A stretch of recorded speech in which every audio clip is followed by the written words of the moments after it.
আন্তর্জাতিক শ্রমিক দিবস উপলক্ষে রাজধানীর নয়াপল্টনে বিএনপির কেন্দ্রীয় কার্যালয়ের সামনে শ্রমিক সমাবেশ চলছে। শ্রমিক দল আয়োজিত এই সমাবেশে প্রধান অতিথির বক্তব্য দেবেন বিএনপির চেয়ারম্যান ও প্রধানমন্ত্রী তারেক রহমান। সহকর্মী মনিরুল ইসলাম মিন্টুর সাথে যুক্ত হচ্ছে শ্রমিক সমাবেশের বিস্তারিত জানতে।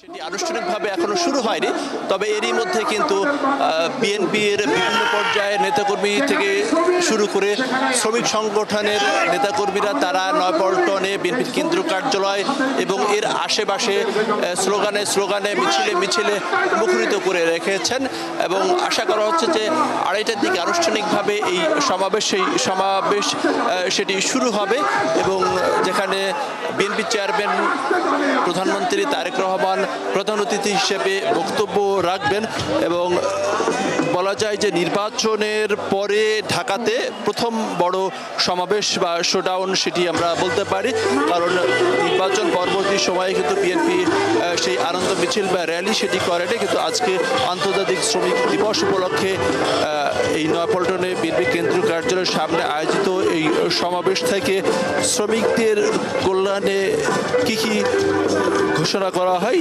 সেদিকে শ্রমিক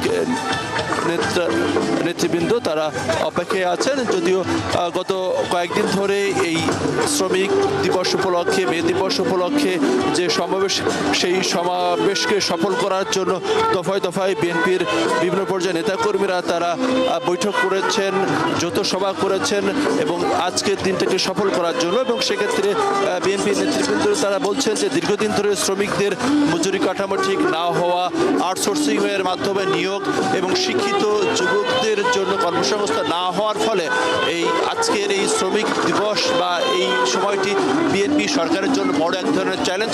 সেই চ্যালেঞ্জ মোকাবেলা করেই জনগণের ম্যান্ডেট নিয়ে যে সরকার গঠন করেছে সেই জনগণের ম্যান্ডেট যে বাস্তবায়ন করতে চায়।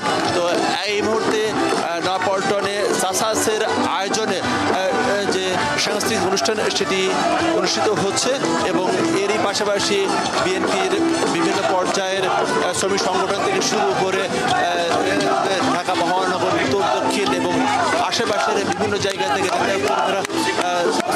স্লোগানে মুখরিত রেখেছেন। এই ছিল বলতে গেলে এখনকার মতো নয়াপল্টনে কেন্দ্রীয় কার্যালয়ের সামনের অবস্থা। আর কিছুক্ষণ পর আনুষ্ঠানিকভাবে এই সমাবেশটি শুরু হবে বলে আশা করা হচ্ছে।